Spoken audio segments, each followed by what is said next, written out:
Assalamualaikum warahmatullahi wabarakatuh. Perkenalkan, saya Lely Taskia dengan NPM 21031010144 dari Paralel C, sesi C2 dari grup C. Di sini saya akan membahas mengenai praktikum modul 7 yaitu adsorpsi isotermal. Untuk pengertian dari adsorpsi adalah serangkaian proses akumulasi suatu zat atau adsorbat pada permukaan zat lain, adsorben. Proses ini bisa terjadi pada beberapa fase seperti cair, gas padatan, ataupun cair padatan.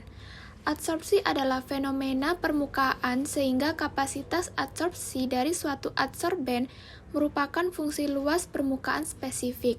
Sedangkan untuk desorpsi yang terjadi pada ekstraksi padat cair merupakan peristiwa keluarnya analit yang terkandung di dalam sedimen atau padatan ke dalam larutan.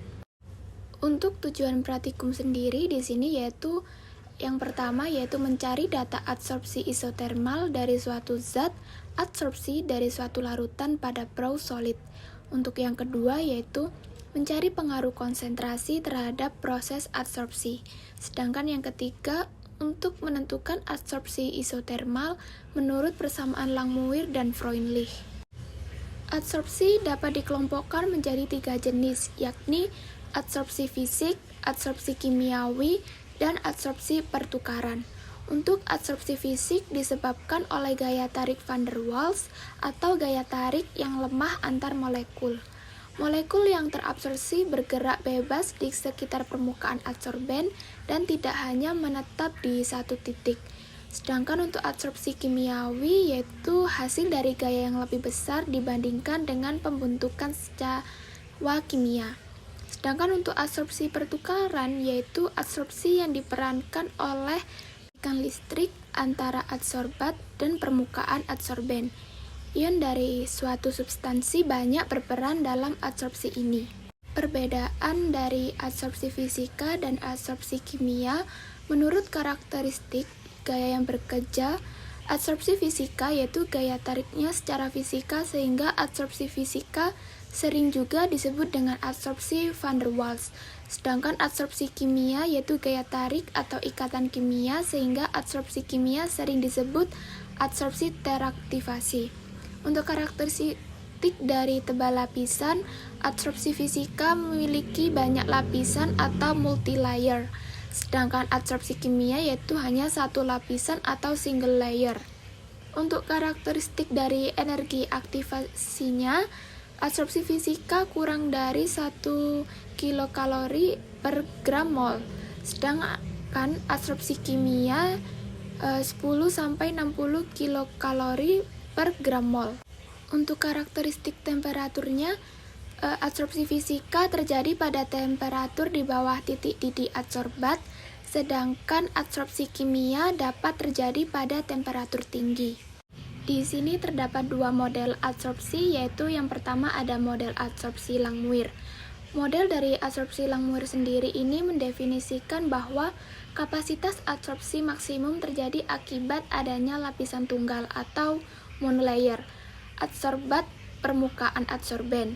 Pada 4 asumsi dasar yang digunakan dalam model yaitu yang pertama, molekul diadsorpsi oleh site tempat terjadinya reaksi di permukaan adsorben yang tetap. Yang kedua yaitu setiap site dapat memegang satu molekul adsorbat. Yang ketiga yaitu semua site mempunyai energi yang sama. Untuk yang keempat yaitu tidak ada interaksi antara molekul yang teradsorpsi dengan site sekitarnya.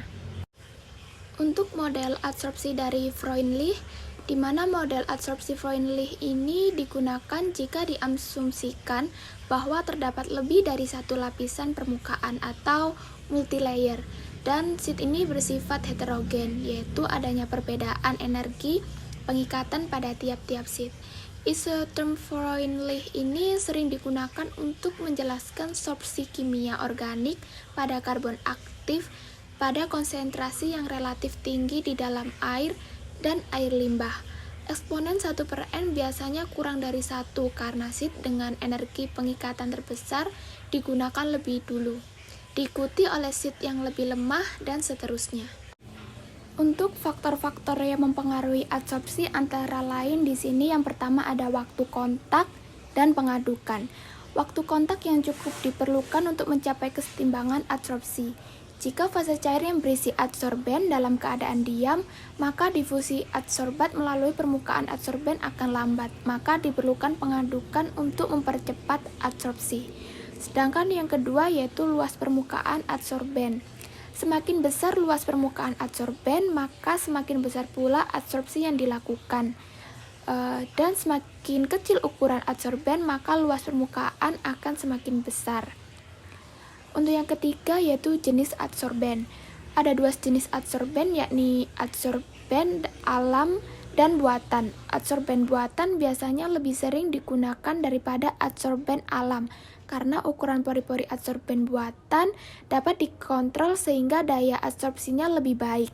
Selanjutnya ada ukuran molekul adsorbat. Ukuran molekul adsorbat menentukan batas kemampuannya melewati ukuran pori adsorben. Kecepatan adsorpsi menurun sering dengan kenaikan ukuran dari partikel. Yang kelima ada temperatur. Pada adsorpsi biasanya terjadi secara eksotermis. Kecepatan adsorpsi akan naik pada temperatur yang lebih rendah dan akan turun pada temperatur yang lebih tinggi. Namun pada adsorpsi kimia biasanya membutuhkan panas. Untuk yang terakhir yaitu konsentrasi adsorbat. Adsorpsi akan meningkat dengan kenaikan konsentrasi adsorbat.